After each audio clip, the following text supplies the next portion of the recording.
My name is Amanda Callahan. I'm 33 years old. At my sister Caroline's wedding last October, my family publicly humiliated me in front of 156 guests. During dinner, my father stood up and said the true measure of a woman is the man she can keep, then looked directly at me, a single mother sitting at table 22. When Caroline grabbed the microphone for her speech, she called me unwanted by anyone, and the whole room laughed. Then my mother delivered the final blow. She's a used product, honey. That's just how it works. The entire ballroom erupted in laughter, while I sat alone, about 15 meters from the stage, right next to the service entrance, like unwanted furniture left in the corner. They had no idea that the groom, Nathan Weston, had been quietly watching everything unfold. And they couldn't have imagined that just minutes later, when Nathan stepped up, took the microphone, and spoke, his words would make my father's business partner drop her wineglass, make my mother go pale, and make my sister finally realize who I really am. That was the moment everything flipped, and my family learned the real cost of humiliating someone in public. But to understand how we got there, I need to take you back to where it all began. It was 11:30 p.m. on a Tuesday when I turned my 2018 Honda Civic onto I-40 East, heading home from another 12-hour shift at Hope Haven Shelter. The radio was playing something soft and forgettable. The highway was mostly empty except for a few long-haul truckers and late-shift workers like me. That night, we'd helped 3 women find emergency housing. One had been living in her car for 6 days with 2 children under 5. Another had arrived with nothing but the clothes on her back and a black eye that was turning purple. The third had called our crisis line from a hospital parking lot, afraid to go home. Standard Tuesday night at Hope Haven. My daughter Lily was asleep at Mrs. Rodriguez's house 3 blocks from our apartment. She'd been staying there since 7 a.m. when I dropped her off before my shift. Lily was used to these long days, too used to them probably. That morning, as I'd been rushing around looking for her favorite stuffed elephant, she'd looked up at me with those serious 7-year-old eyes and asked, "Mommy, do you really help people?" I'd stopped searching for the elephant. "What do you mean, baby?" "At work. Do you really help people or do you just talk to them?" "I help them, Lily. I help them find safe places to stay and people who can keep them safe." She'd smiled then, that gap-toothed grin that made my chest tight with love. "You save the crying ladies, don't you?" 7 years old, and she understood my job better than my own family ever had. I was thinking about that conversation when my phone lit up at the red light on West End Avenue. Email notification. The sender was Caroline, and the subject line made my stomach drop. Wedding seating update, final. I'd been dreading this email for weeks. I pulled into my apartment complex parking lot and sat in space 47B with the engine still running. My hands were steady as I opened Caroline's email, but my heart was beating faster than it should have been. The message was brief and copied to Janet Morrison, the wedding coordinator. "Janet, please move Amanda Callahan from table 8 to table 22. This is my final decision regarding the seating arrangement. She'll understand why this is necessary. Thank you. Caroline Callahan Weston, bride." The email was time-stamped September 28th, 3:47 p.m. It was copied to me, which meant Caroline wanted me to see it. Wanted me to know exactly what she thought of me. Table 8 was the family table. I knew because I'd seen the preliminary seating chart 3 weeks ago, when Caroline had accidentally left it open on her laptop during Sunday dinner at our parents' house. Table 8 was where Lawrence and Patricia Callahan would sit, where Caroline's maid of honor would sit, where the important Callahan family members belonged. Table 22, I calculated quickly, would be in the back corner of the grand ballroom at Brentwood Country Club, near the kitchen service entrance, as far from the head table as physically possible while still being in the same room. I sat in my Honda Civic for 5 minutes, engine running, reading that email 3 times. Each time the words hit differently. She'll understand why this is necessary. Necessary. as if my presence at the family table would somehow contaminate the celebration, as if having a single mother sister would embarrass Caroline in front of her new in-laws. But what Caroline didn't realize was that this wasn't the first time I'd been moved to the back of the room. This was just the latest installment in a pattern that had been building for 16 years. My father, Lawrence Callahan, senior partner at Callahan and Associates, had been delivering the same philosophy for as long as I could remember. But it had become a weekly lecture, starting when I turned 17 and brought home my first serious boyfriend. Amanda, he'd said that night in 2008, sitting behind his mahogany desk in his home office. Let me tell you something important about life. The true measure of a woman is the man she can keep. He'd said it like he was sharing profound wisdom, like he was giving me the secret to female success. Look at your mother. She chose well. She chose a man who could provide, who had ambition, who came from good stock. That's why she's never had to worry about money or status or respect in this community. Caroline had been 18 then, already dating the son of a prominent Nashville family. Dad had approved wholeheartedly. Caroline understands this instinctively. She dates men with potential, men who will elevate her, men who add value to her life. Then he'd looked at me with disappointment that felt like a physical weight. You, on the other hand, seem drawn to boys with no future, no ambition, no family connections that matter.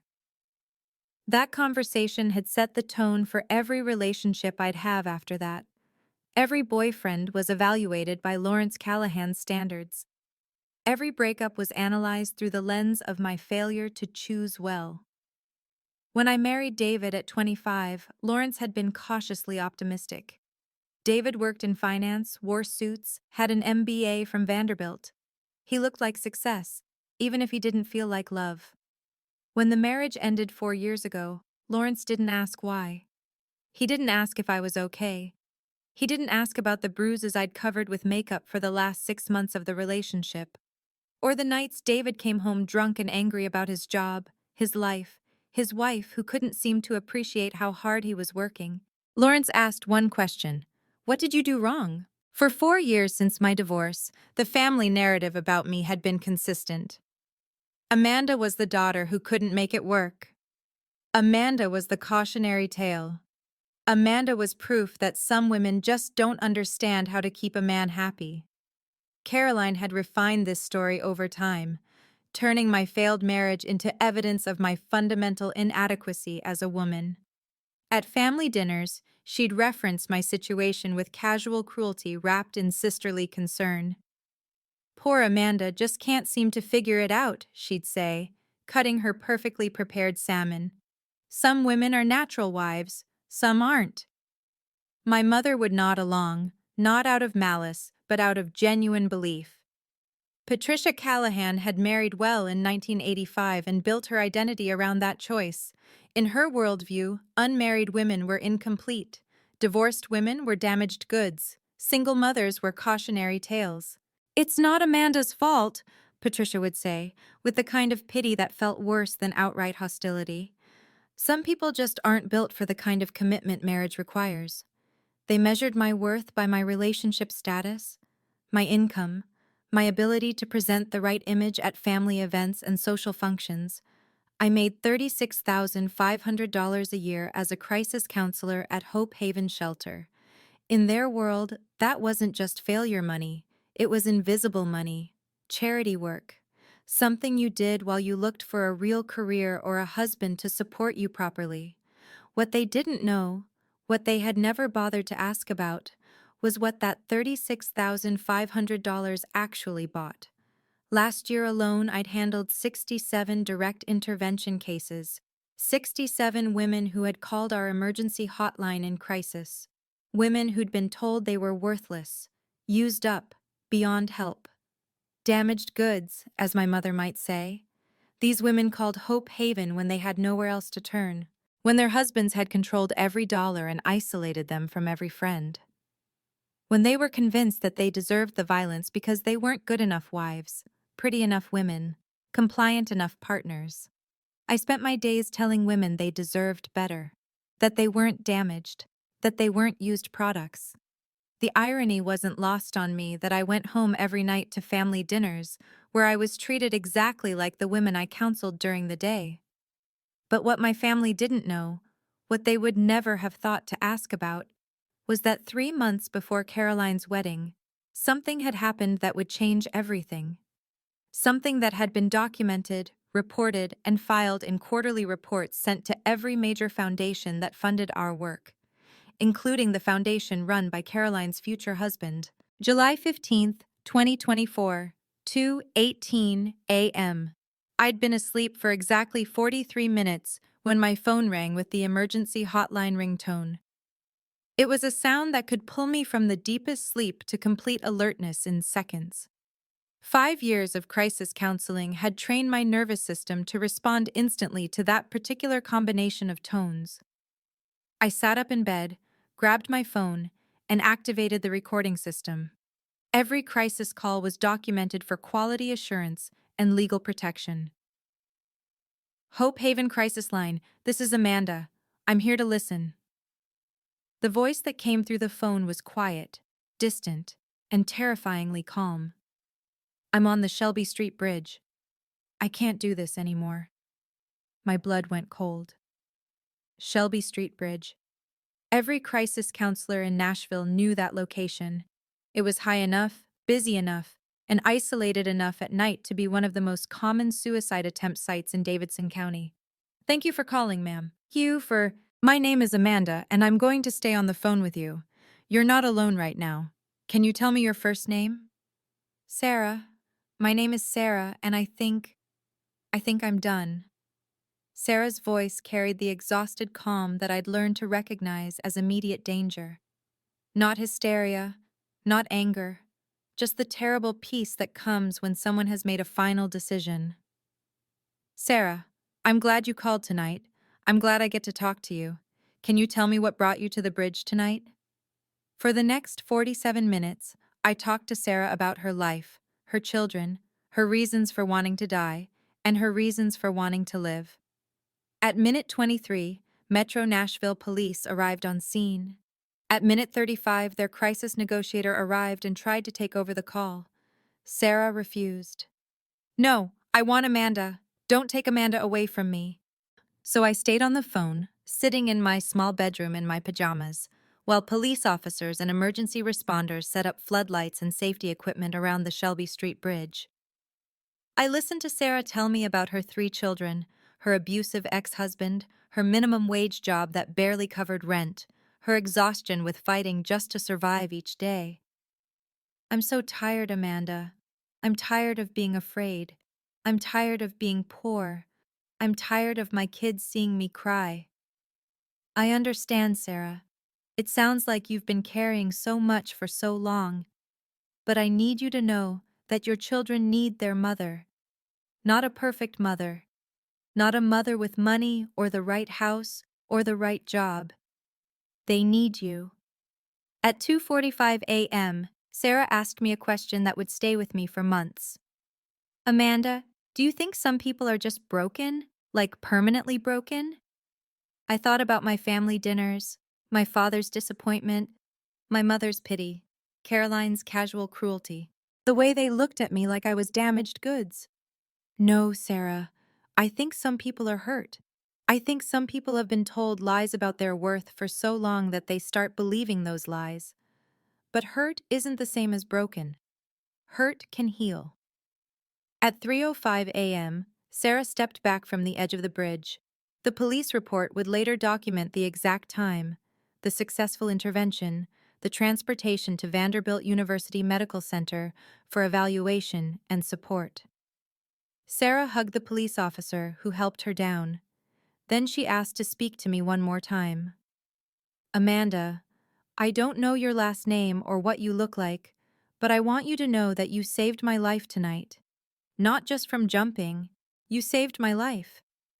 3 days later, I received a copy of the Metro Nashville Police Department Incident Report. Case number 24-157-0847. Crisis Intervention, Successful outcome. Responding counselor, A. Callahan, Hope Haven Shelter. That report went into our quarterly summary, which was sent to 12 major foundations across Tennessee, including the Weston Family Foundation. Nathan Weston read every quarterly report from every organization his foundation funded. It wasn't just due diligence, it was personal responsibility. The Weston Family Foundation distributed $4.2 million annually to crisis intervention, domestic violence prevention, and mental health support programs across Tennessee. Nathan took that responsibility seriously. He'd built the foundation after losing his sister to domestic violence 8 years earlier. Every dollar they granted, every program they funded, every life they touched mattered to him in a way that went beyond philanthropy. When the July quarterly report from Hope Haven Shelter crossed his desk in August, Nathan read it twice. The statistics were impressive. 218 women served, 89 direct crisis interventions, 100% successful outcome rate for suicide prevention calls. But it was the case study section that caught his attention, the bridge incident. Case number 24-157-0847. Crisis Counselor A. Callahan. 47-minute intervention. Successful outcome. Nathan recognized that last name immediately. He'd been dating Caroline Callahan for 2 years. He knew about her family, successful father, socially connected mother, picture-perfect family dinners at the Callahan house every other Sunday. Caroline had mentioned her sister exactly once during those 2 years. It was 6 months into their relationship. Nathan had asked Caroline about her family, trying to understand the dynamics before meeting everyone officially. "Oh, there's Amanda," Caroline had said, waving her hand dismissively. "My older sister. But don't worry about her. She's not anyone important." Nathan had pressed for details. What did Amanda do? Where did she live? Would he meet her soon? Caroline's response had been practiced, like she'd refined this explanation over time. "Amanda's going through a rough patch. Divorce, single motherhood, works some kind of social work job that pays nothing. She makes everyone uncomfortable at family events. Dad's pretty disappointed in how she turned out." The phrase "not anyone important" had stuck with Nathan. It seemed like a harsh way to describe a family member, but he'd filed it away and hadn't thought about it again. Until he saw A. Callahan, credited with saving a woman's life on the Shelby Street Bridge. Nathan pulled out his phone and called Hope Haven Shelter directly. "I'm reviewing your quarterly report, the bridge intervention case. Can you tell me more about the counselor who handled that call?" The director, Maria Santos, had been effusive in her praise. "Amanda Callahan? She's our most experienced crisis counselor. 5 years with us, never lost anyone. The bridge case was extraordinary, but it's typical of Amanda's work. She has this ability to connect with women in crisis that I've never seen before." Nathan asked for Amanda's employee file. Education. Bachelor's degree in social work from Tennessee State University. Experience.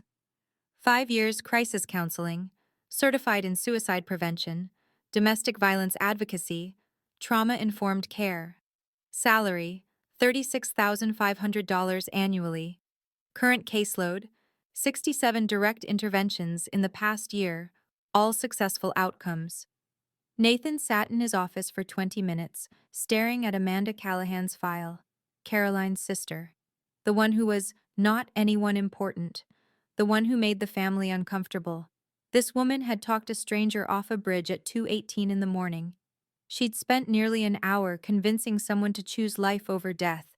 She'd saved Sarah's life with nothing but her voice and her training, and her willingness to answer the phone in the middle of the night. And Caroline thought she wasn't important. 2 weeks before the wedding, Nathan decided to ask Caroline directly about her sister. "Tell me about Amanda. What exactly does she do for work?" Caroline had been addressing wedding invitations at his kitchen table, her handwriting perfect and practiced. She'd looked up with mild annoyance at the interruption. "Crisis counselor or something like that. Basically social work. She makes almost nothing, helps nobody important. Why are you asking about Amanda?" Nathan had chosen his words carefully. I'm just trying to understand your family before we get married.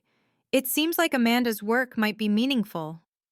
Caroline had laughed, not meanly but with genuine amusement. Meaningful? Nathan, she answers phones for women who make bad choices and need someone to blame it on. It's not like she's curing cancer or running a business. She talks to losers who can't manage their own lives. She'd gone back to addressing invitations. I love my sister, but let's be honest about what she is. She couldn't keep her own marriage together. She's raising a kid alone on poverty wages, and she spends her days with society's rejects. It's sad, really. Nathan had said nothing more, but he'd made a note to himself to look into Hope Haven's work more carefully. And he'd definitely decided he needed to meet Amanda Callahan before the wedding. I bought my dress at Target on a rainy Thursday afternoon in September, 3 weeks before Caroline's wedding. Navy blue, size 8, $89 on clearance. It was simple, modest, appropriate for a family event where I needed to blend into the background. The shoes came from Payless. Black pumps with a low heel, $45. I'd learned not to invest too much money in clothes for family events. I spent enough time sitting alone at back tables that it didn't matter whether my shoes cost $45 or $200. The total cost of my wedding outfit, $134. It was the most I could afford without touching Lily's college fund or dipping into the emergency money I kept hidden in a savings account that my family didn't know existed. That emergency fund had $847 in it, enough for first month's rent and security deposit if we needed to disappear quickly. I'd learned to keep escape money during my marriage to David. Old habits from crisis counseling die hard. The night before the wedding, I was hanging up my navy dress in our small bedroom when Lily appeared in the doorway in her purple pajamas. "Mommy, why don't Grandpa and Grandma and Aunt Caroline like us?" The question hit me like a physical blow. 7 years old, and she'd already figured out the family dynamics that I'd spent years trying to shield her from. I sat down on the edge of the bed and patted the space next to me. "What makes you think they don't like us, baby?" "We never get invited to things, and when we do go places, you're always sad afterward, and they never ask about my school or my friends or anything. Grandma asks Aunt Caroline about work and her boyfriend, but she never asks you about your work. Children see everything, remember everything, process everything in ways that adults forget they're capable of. Sometimes people don't understand what's important," I told her, smoothing her hair back from her forehead. "They get confused about what matters and what doesn't. But you help people, that matters." "Yes, sweetheart, it does. The crying ladies need you." "They do."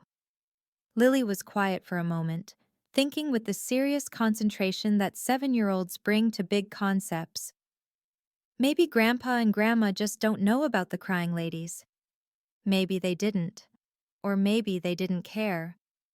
What I didn't know as I hung up my $89 dress and tucked Lily into bed was that Nathan Weston had already read about our work. He'd read about the 218 women we'd served that year. He'd read about Sarah on the bridge. He'd read about our 100% intervention success rate. And he'd already started making phone calls to people in Nashville who could verify what Hope Haven Shelter actually did, including Tennessee State Senator Elizabeth Marsh, who happened to be on the advisory board of the Weston Family Foundation, the woman who would be sitting at table 6 at Caroline's wedding, the woman who would approach me during cocktail hour with genuine interest in my work, the woman who would stand up and verify every word Nathan said when he took the microphone. But I didn't know any of that yet. All I knew was that Caroline had moved me from table 8 to table 22, and I was dreading spending another evening being reminded of my failures as a daughter, a sister, and a woman. What I definitely didn't know was that Caroline's casual dismissal of my work, "She helps nobody important," was about to be challenged in front of 156 guests by the man she'd just married. The grand ballroom at Brentwood Country Club looked exactly like the kind of place Caroline would choose for her wedding. Crystal chandeliers that probably cost more than my annual salary hung from a coffered ceiling painted in ivory and gold. The walls were lined with oil paintings of men in hunting jackets who looked like they'd founded Nashville families in the 1800s.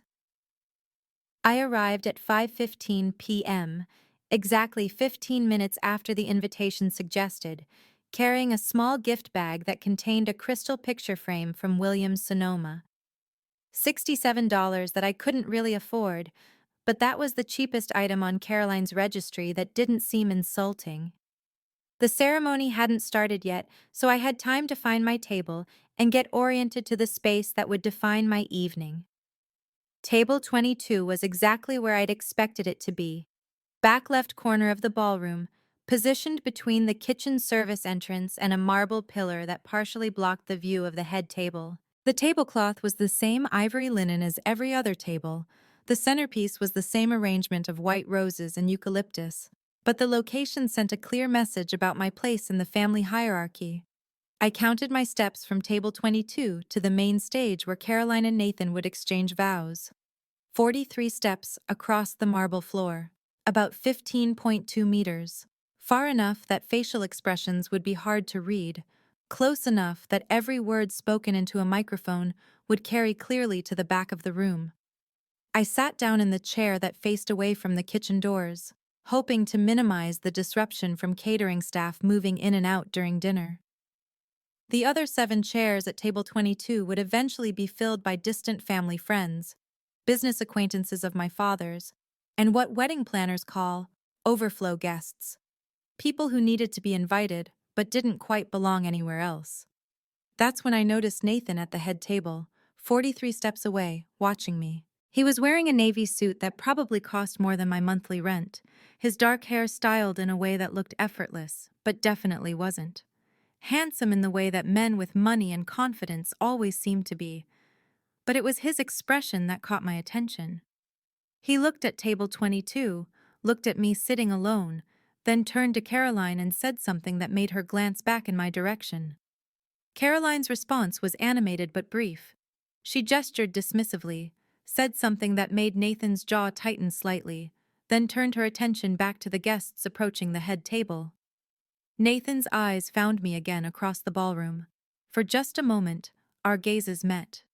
He nodded once, a small acknowledgement that felt strangely significant. I had no way of knowing that Nathan had just asked Caroline why her sister was sitting alone at a table in the back corner, and that Caroline had just told him not to worry about it because I preferred to keep to myself at family events.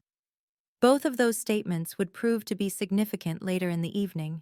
The wedding ceremony lasted 32 minutes and was performed by Caroline's college roommate who had gotten ordained online specifically for this event. 156 guests filled the ballroom, arranged in neat rows facing a temporary altar decorated with white roses and ivy.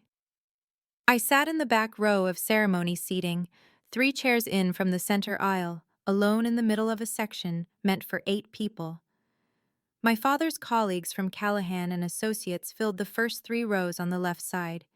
18 lawyers in expensive suits with their wives in designer dresses that cost more than I made in a month. The Weston family and their connections took up the first 4 rows on the right.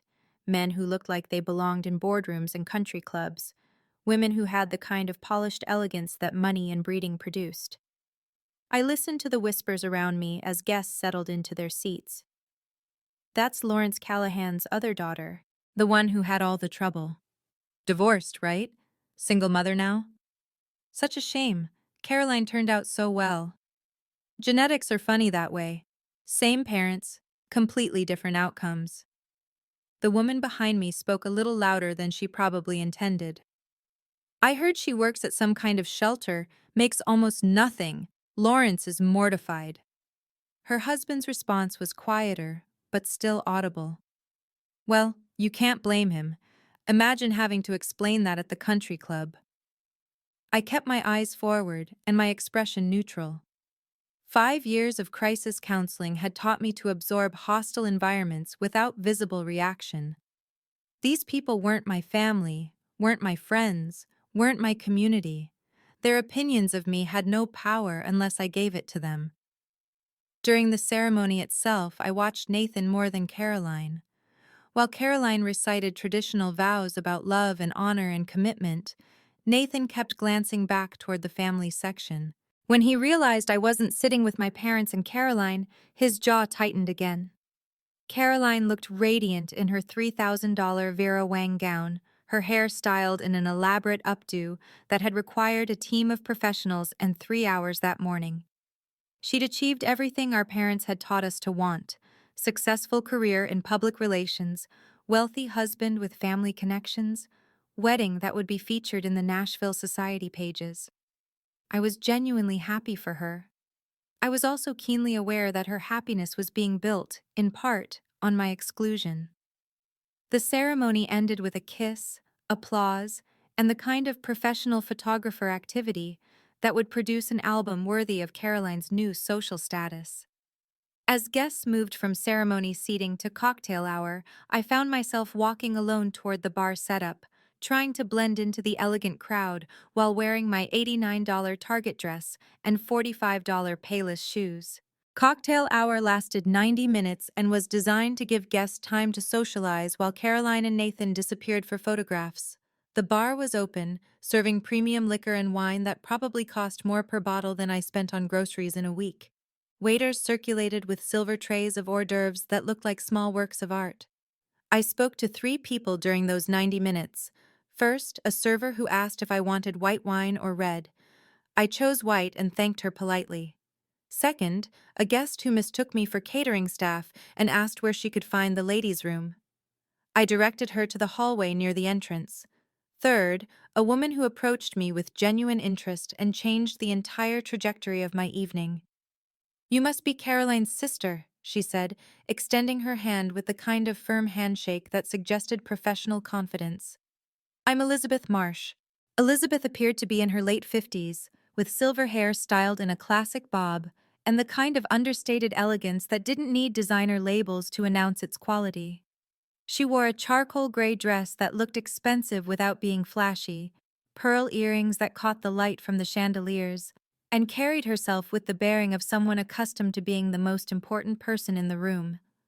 "I feel like we've met before," she continued, studying my face with intelligent brown eyes. "Do you work in Nashville?" "I'm a crisis counselor at Hope Haven Shelter," I replied, expecting the polite but rapid subject change that usually followed when people heard about my job. Instead, Elizabeth's expression sharpened with what looked like recognition. "Hope Haven?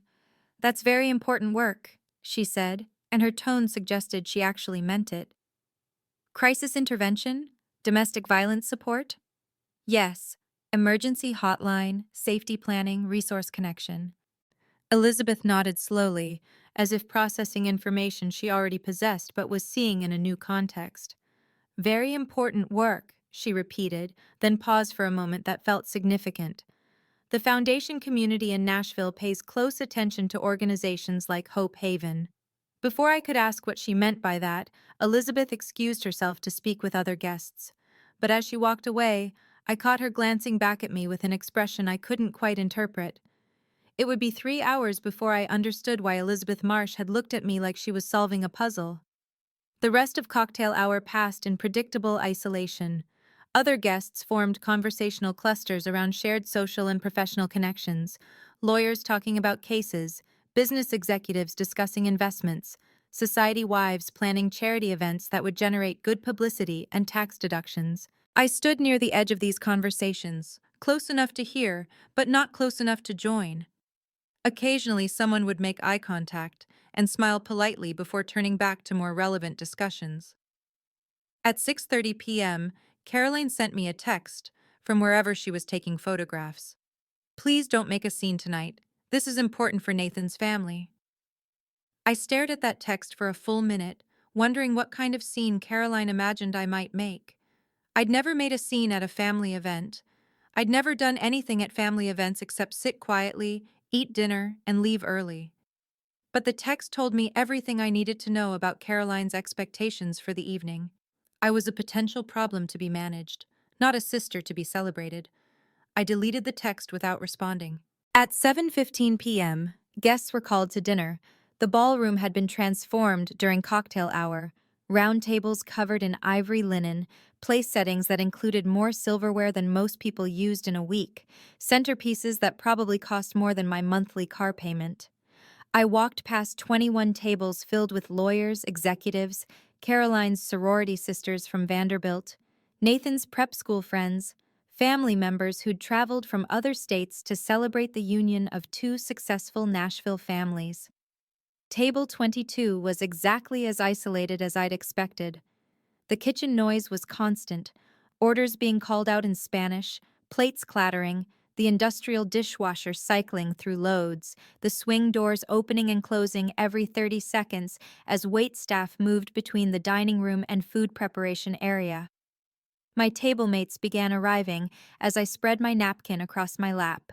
Dr. and Mrs. Patterson, colleagues of my father's who'd known me since childhood but hadn't spoken to me directly in years. They nodded politely and immediately turned to each other for conversation. Jim and Sandy Morrison, family friends from Caroline's college days, who remembered me as the older sister, but couldn't quite place my current circumstances. Sandy asked how I was doing, listened to my two-sentence response about work, and Lily then moved on to asking Jim about their vacation plans. Margaret Sterling, senior partner at my father's law firm, who'd worked with Lawrence for 15 years and knew exactly who I was and why I was sitting at the table farthest from the family. She ordered wine and began discussing case law with Dr. Patterson as if I weren't there.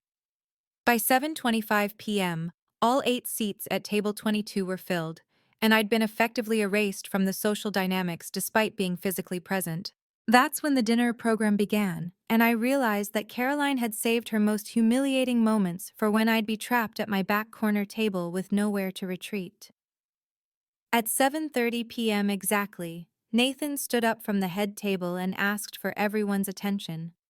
The moment he started speaking, I knew this evening was about to become much worse than I'd anticipated. What I didn't know was that Nathan had spent cocktail hour asking questions about me. Questions about Hope Haven Shelter. Questions about the work crisis counselors actually did. Questions that had led to very interesting conversations with Elizabeth Marsh and other foundation representatives who happened to be among the 156 wedding guests.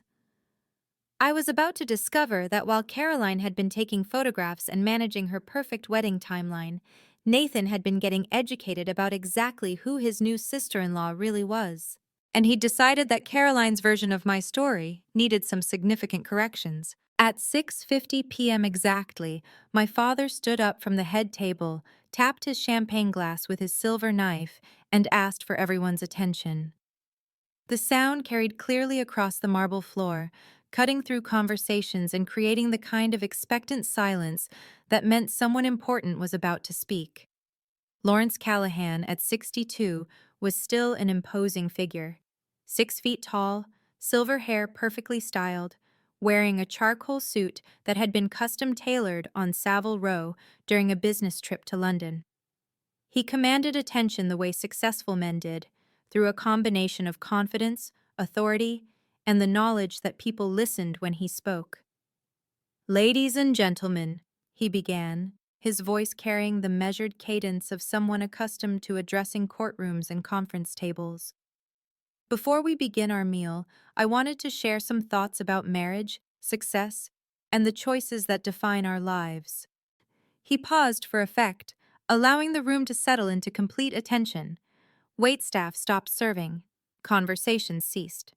156 guests turned toward the head table to hear what Lawrence Callahan had to say about love and commitment. "I've always told my daughters that the true measure of a woman is the man she can keep," Lawrence continued, his tone suggesting he was sharing profound wisdom accumulated over decades of observing human nature. Not her career achievements, not her education, not her independence, but her ability to choose well and maintain that choice through the challenges that life inevitably presents. Polite laughter rippled through the room. Wine glasses clinked in agreement. This was the kind of traditional sentiment that played well with Nashville society. Clear gender roles, established hierarchies, values that had worked for previous generations. Marriage is not about passion, Lawrence said, warming to his theme. Passion fades. Marriage is about partnership, strategic alliance, the wisdom to recognize quality and the discipline to maintain it. More approving murmurs from the audience. Caroline beamed at the head table. Nathan smiled politely, and the other women in the room nodded along with philosophy that reduced them to accessories to their husband's success. Caroline has proven this philosophy correct, Lawrence announced, gesturing toward his younger daughter with obvious pride. She found herself a man of substance, integrity, and achievement. She made the smart choice, the choice that creates stability, security, and social standing. The applause was warm, enthusiastic. Caroline raised her champagne glass to acknowledge her father's praise, while Nathan smiled the kind of smile that suggested good breeding and proper upbringing.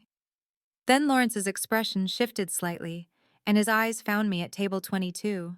Not everyone learns this lesson, of course, he said, his voice carrying a note of disappointment that felt like a physical blow across 15 meters of marble floor. Some people prioritize the wrong things. Follow their hearts instead of their heads.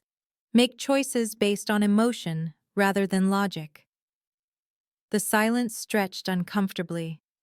A few guests glanced toward table 22, then quickly looked away. But Caroline understood what matters. She chose a partner who elevates her, who adds value to her life, who represents everything parents hope their children will achieve.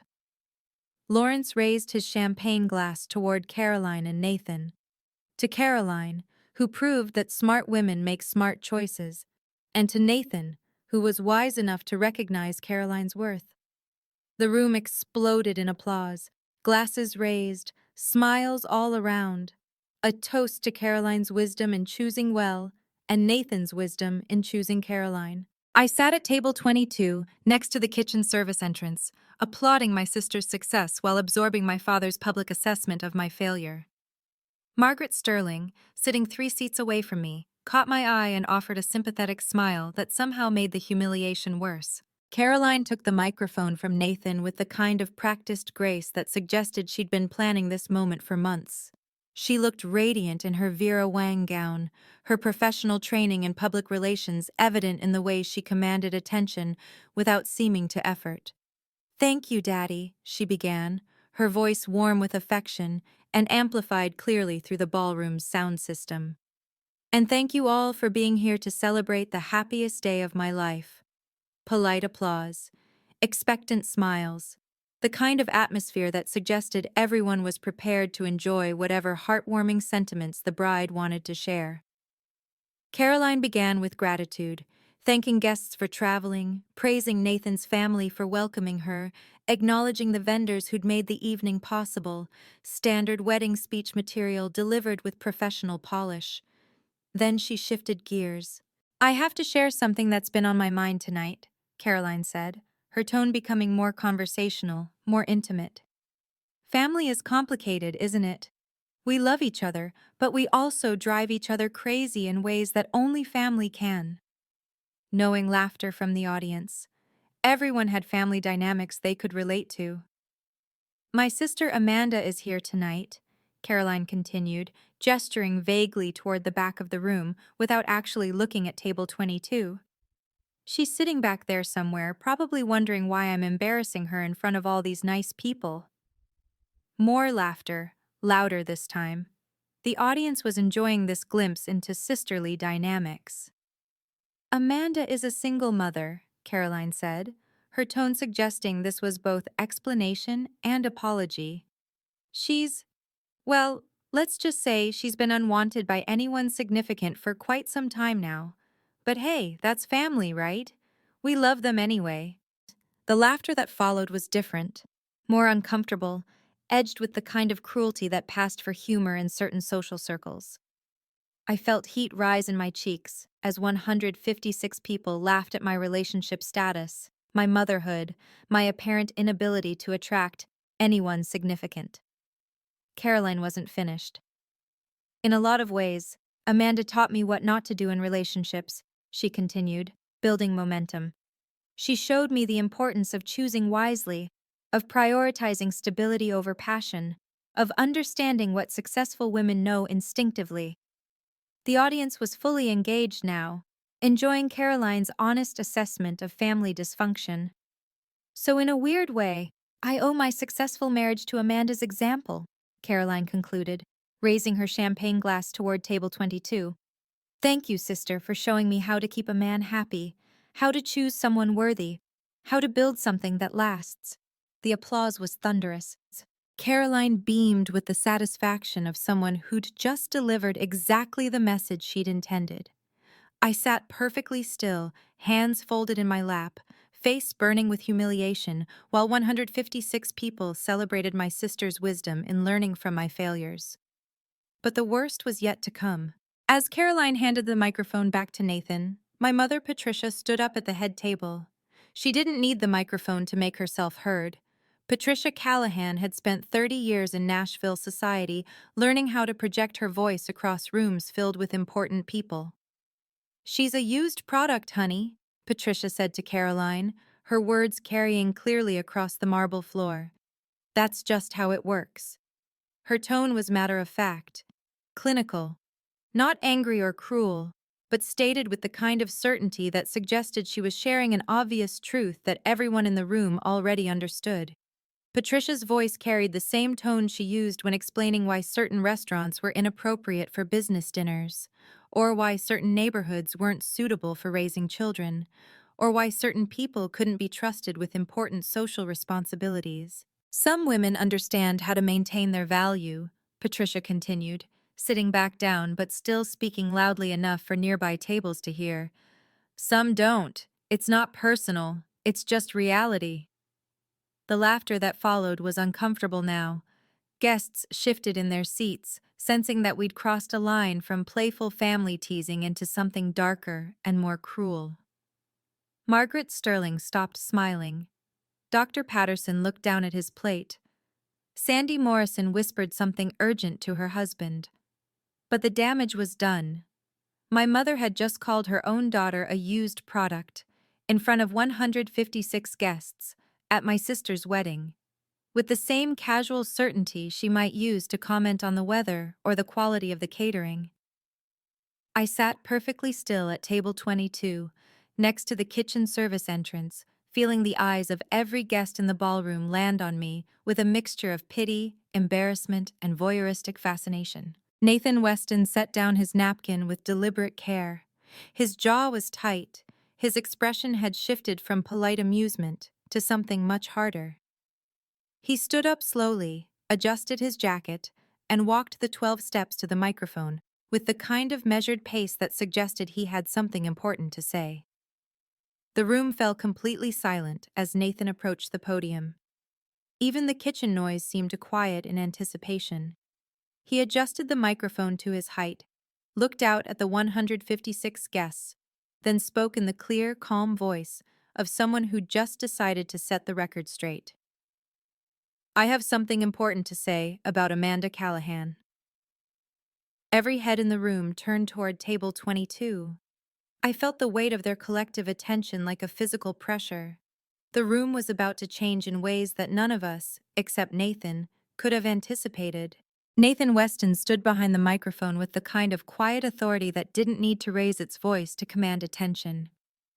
At 6'2", in his perfectly tailored navy suit, he looked like exactly what he was: a man accustomed to boardrooms, important decisions, and being listened to when he spoke.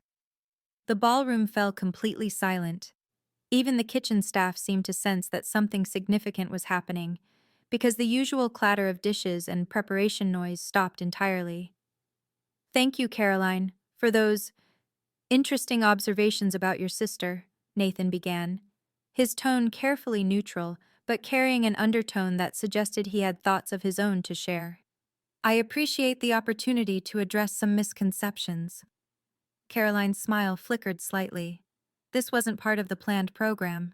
"Before I continue, I need to provide some context about who I am and what I do," Nathan said, his voice carrying the measured cadence of someone delivering prepared remarks to an important audience. "I'm the executive director of the Weston Family Foundation. We're Tennessee's second-largest private foundation, with an annual operating budget of $4.2 million. A ripple of interest moved through the room. Foundation work was serious business in Nashville society, the kind of responsibility that carried real influence and connected to every major charitable organization in the state. We fund crisis intervention programs, domestic violence prevention, mental health support, and emergency services across Tennessee, Nathan continued. It's work that requires careful evaluation of every organization we support, every program we fund, and every counselor we employ. I felt my heart start beating faster. Nathan was talking about foundation work, crisis intervention, counselors. He was building towards something that involved my professional world. Which brings me to Hope Haven Shelter, Nathan said, and I stopped breathing entirely. The silence in the room became absolute. Margaret Sterling straightened in her chair. Elizabeth Marsh leaned forward at table 6. Caroline's expression shifted from confusion to something approaching alarm. Hope Haven Shelter is one of 12 organizations that receive funding from the Weston Family Foundation. Last year, our contribution was $347,000, specifically designated for crisis intervention and emergency counseling services. Nathan paused, letting those numbers sink in. $347,000 was serious money, the kind of contribution that saved lives and funded entire programs. I read every quarterly report from every organization we fund, not because I have to, but because I believe in accountability for every dollar we invest in Tennessee communities. Last year, Nathan continued, his voice gaining strength and clarity, Hope Haven Shelter served 218 women in crisis. These weren't women making bad choices, as Caroline suggested. These were women fleeing domestic violence, women threatened with murder by intimate partners, women whose children were in immediate danger. The room was completely still. This wasn't wedding speech territory anymore. This was testimony about life and death. Hope Haven's crisis counselors handled 89 direct interventions last year.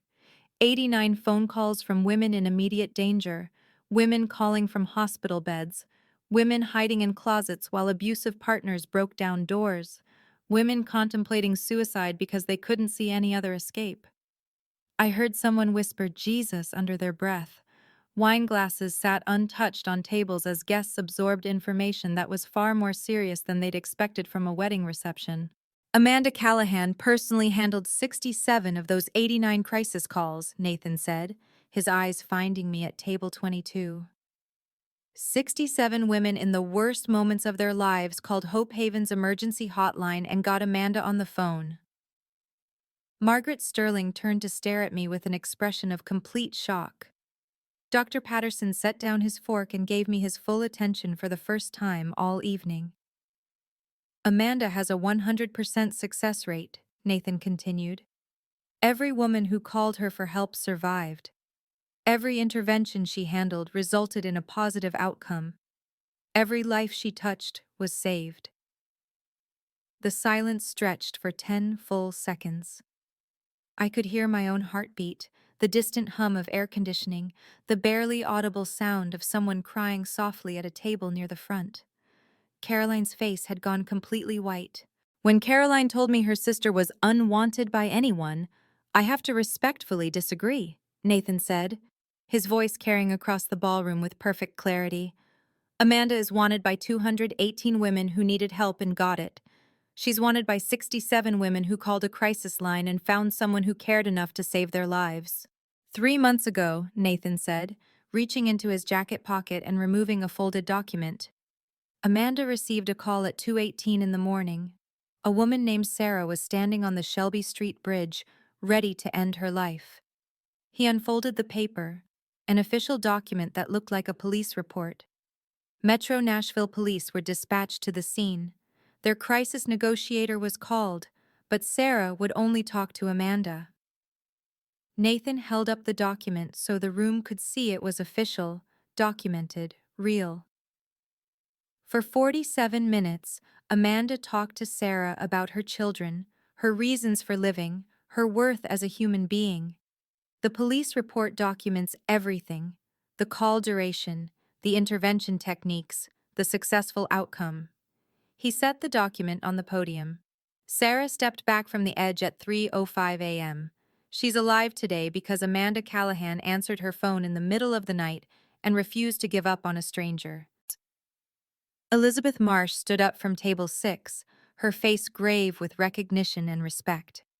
"I know this case," Elizabeth said, her voice carrying clearly across the silent ballroom. "As Tennessee State Senator for District 20, I read every crisis intervention report that involves state resources. The Shelby Street Bridge incident is documented in our legislative files." She looked directly at my mother.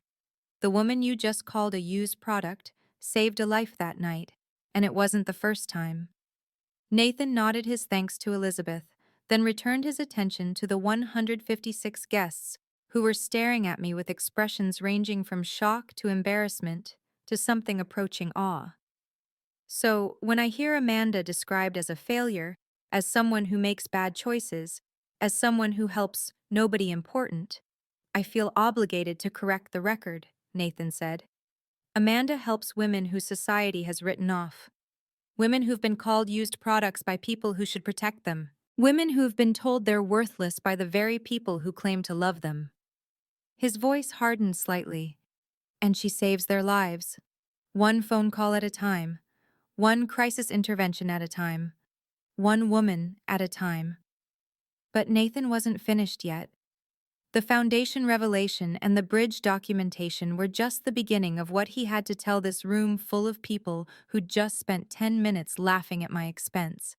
"Which brings me to tonight's announcement," he said, reaching into his other jacket pocket.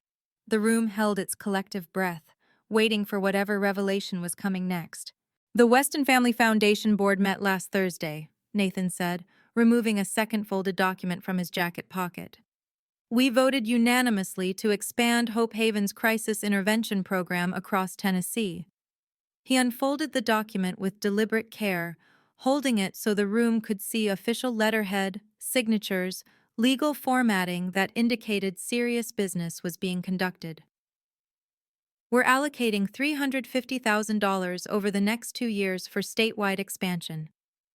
3 new satellite centers in rural Tennessee communities that currently have no crisis intervention services. A 24-hour hotline network covering areas where women have no access to help." I couldn't process what I was hearing. $350,000 for expansion, statewide program.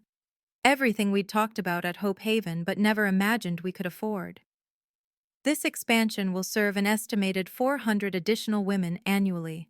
Rural communities where domestic violence happens behind closed doors, where women have nowhere to turn, where isolation enables abuse to continue unchecked." Nathan looked directly at me. "The board voted to name this program the Amanda Callahan Center Expansion Fund." The silence that followed was complete and profound. You could have heard a pin drop on the marble floor. Caroline's champagne glass slipped from her fingers and shattered on the floor, the sound echoing through the ballroom like a gunshot. "The woman you just called a used product," Nathan said, his voice quiet, but carrying clearly to every corner of the room, "is having a $350,000 program named after her. A program that will save lives across Tennessee." Elizabeth Marsh stood up from table 6, walked to the microphone area, and asked Nathan with a gesture if she could speak. Nathan stepped aside immediately, recognizing her authority. "For those who don't know me," Elizabeth began, her voice carrying the practiced clarity of someone accustomed to addressing legislative chambers and public forums, "I'm Tennessee State Senator Elizabeth Marsh, representing District 20. I also serve on the advisory board of the Weston Family Foundation." My father's face went completely pale. Having a state senator at your daughter's wedding was impressive.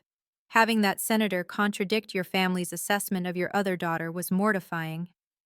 "I can personally verify every word Nathan just said," Elizabeth continued, looking out at the silent room with the bearing of someone who'd spent 20 years in public service. "I've read Amanda's case files. I've reviewed the police reports from her interventions. I've studied the statistics from Hope Haven Shelter. She turned to look directly at my mother. The Amanda Callahan Center Expansion Fund is not just a nice gesture, it has my full legislative support. I've already introduced a bill to provide matching state funds for crisis intervention programs in rural Tennessee. Elizabeth's voice carried the weight of political authority and moral conviction. This program will be operational within 6 months.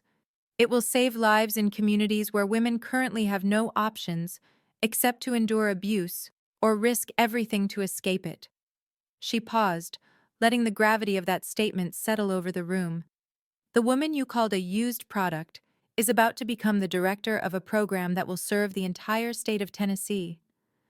The only sound in the ballroom was someone crying softly at table 14. Nathan returned to the microphone as Elizabeth walked back to table 6. Which brings me to the personal aspect of tonight's announcement, Nathan said, looking across 43 steps of marble floor to table 22, where I sat in my $89 Target dress, trying to absorb what was happening to my life. Amanda, he said, his voice warm but formal, carrying the weight of an official job offer being made in front of 156 witnesses, the Foundation Board has authorized me to offer you the position of Executive Director of the Amanda Callahan Center Expansion Fund. 156 people turned to stare at me. The silence was complete except for the sound of my own heartbeat pounding in my ears. Starting salary, $72,000 annually, full benefits, administrative support, a staff of 12 crisis counselors across 3 locations. Nearly double my current salary. A chance to build something bigger than I'd ever imagined. The opportunity to save lives on a scale that went beyond individual phone calls and crisis interventions. The position starts Monday if you accept it, Nathan continued. We have offices ready, funding secured, legislative support confirmed. He paused. Amanda Callahan, will you accept the position of executive director? Every eye in the room was on me. Caroline looked like she might faint. My father appeared to be having trouble breathing. My mother sat perfectly still, her face drained of all color. Margaret Sterling whispered, "Good God," under her breath. I stood up slowly from table 22, smoothed my navy dress, and walked 43 steps across the marble floor toward the microphone. It was time for me to speak for myself. I walked from table 22 to the podium with as much dignity as I could manage. 43 steps across marble floor in my $45 Payless shoes, while 156 people watched my every move. My navy dress felt appropriate now, serious, professional, the uniform of someone about to accept a position of real responsibility. My modest heels clicked steadily against the marble, marking time like a metronome as I crossed the ballroom. I didn't look at Caroline. I didn't look at my parents. I kept my eyes focused on Nathan, who stepped aside as I reached the microphone and handed it to me with a slight nod of encouragement. When I adjusted the microphone to my height and looked out at the silent room, I felt something I hadn't experienced in my family's presence for 4 years. Complete confidence in my own worth. "Thank you, Nathan," I said, my voice steady and clear. "I accept the position." The relief in Nathan's expression was visible, and several guests began to applaud before I raised my hand to indicate I wasn't finished speaking. "But before we celebrate, I need to address something that's been weighing on me tonight," I continued. The room fell silent again, sensing that the evening's surprises weren't over yet. "Respect," I said, looking out at the faces of people who'd spent the evening laughing at my expense, "isn't something you earn through the right job title, the right address, or the right last name." I let that statement settle for a moment. Respect is the minimum standard every human being deserves, not because of what they've achieved, but because they exist, because they matter, because their lives have value. Margaret Sterling was nodding slowly. Several other guests had stopped avoiding eye contact and were actually listening to what I had to say. For 4 years, I've been treated like a failure because I'm a single mother, like damaged goods because my marriage ended, like someone to be hidden away at back tables and excluded from family celebrations. I gestured toward table 22 without looking away from the audience. Tonight, I sat 15 meters from my own family while they publicly discussed my failures as entertainment for your dinner conversation. The silence was uncomfortable now, charged with recognition that this had gone far beyond normal family teasing. But what you heard about my work, that's who I actually am. I save lives. I prevent suicides. I help women escape situations that could kill them. I answer my phone at 2:18 in the morning because someone needs to know they're not alone. My voice remained steady throughout, but I could feel the emotion building behind my words. I'll be moving to Nashville to start this program, I announced. Lily and I will be building a life there, working to expand crisis intervention services across Tennessee. I looked directly at my parents for the first time since taking the microphone. I won't be attending family events anymore. Not until respect becomes the baseline instead of something I have to earn through your approval. The silence stretched for 15 seconds. I could hear individual heartbeats, individual breaths, the barely audible sound of someone shifting in their chair. Thank you for your time, I said simply. I handed the microphone back to Nathan, walked 43 steps back across the marble floor, collected my purse from table 22, and headed toward the exit. I didn't stop to hug my parents goodbye. I didn't congratulate Caroline on her wedding. I didn't thank anyone for the lovely evening. I walked out of the grand ballroom with my head high and my future finally in my own hands. I sat in my Honda Civic in the Brentwood Country Club parking lot for exactly 5 minutes, letting the magnitude of what had just happened settle into my consciousness. The engine ticked as it cooled. The dashboard clock read 8:45 p.m. In the space of 20 minutes, my sister's wedding had transformed into my professional vindication.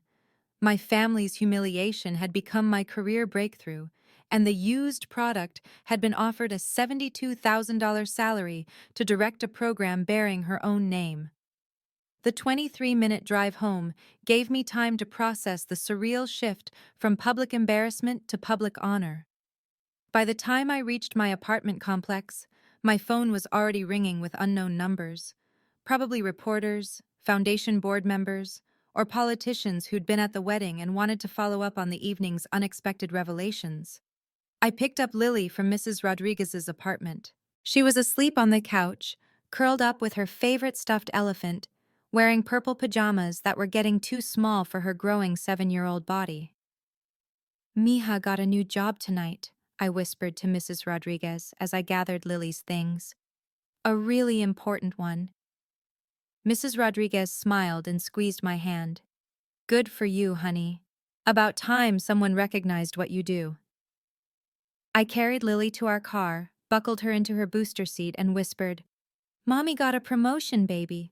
We're going to help even more crying ladies now. Lily mumbled something about helping people and fell back asleep against the car seat. Monday, October 21st, 9 a.m. I walked into the Weston Family Foundation offices in downtown Nashville, wearing a black blazer I'd bought on Sunday, my hair styled professionally, carrying a briefcase that contained exactly 3 items: a legal pad, 2 pens, and a printed copy of the bridge incident report that had started everything. My new office was on the 3rd floor, with windows overlooking Music Row and a brass nameplate that read, Amanda Callahan, Executive Director, Crisis Intervention Expansion Program. 15 staff members were waiting for our first team meeting. 3 locations to establish, 400 additional women to serve annually, a statewide network to build from the ground up. My starting salary, $72,000 annually. Nearly double my previous income, enough to move Lily and me into a better neighborhood, enough to start her college fund properly, enough to live without the constant financial stress that had defined our lives for 4 years. But more than the money was the recognition, the acknowledgement that the work I'd been doing mattered, that the women I helped were valuable, that saving lives was worth celebrating instead of hiding. At 11:30 a.m., Nathan stopped by my office to check how the transition was going. How does it feel, he asked, settling into the chair across from my desk. Like I'm exactly where I belong, I replied, and meant it completely. Sarah calls every month, Nathan said with a slight smile. She always asks about the counselor who saved her life. What should I tell her when she calls next week? Tell her that Amanda Callahan is doing exactly what she was meant to do. Nathan nodded and left me alone in my office, where I spent the rest of the day planning a program that would save lives across Tennessee. I'd been called a used product by my own mother. I'd been hidden at the back table by my own sister. I'd been treated like a failure by my own father. But the women who called our crisis line knew the truth. Sarah knew the truth. The 218 women we'd helped last year knew the truth. Respect isn't something you earn. It's the minimum every human being deserves. And sometimes, the people who understand that best are the ones who've been denied it the longest. My name is Amanda Callahan. I'm 33 years old. I save lives for a living. And that's exactly who I was meant to be.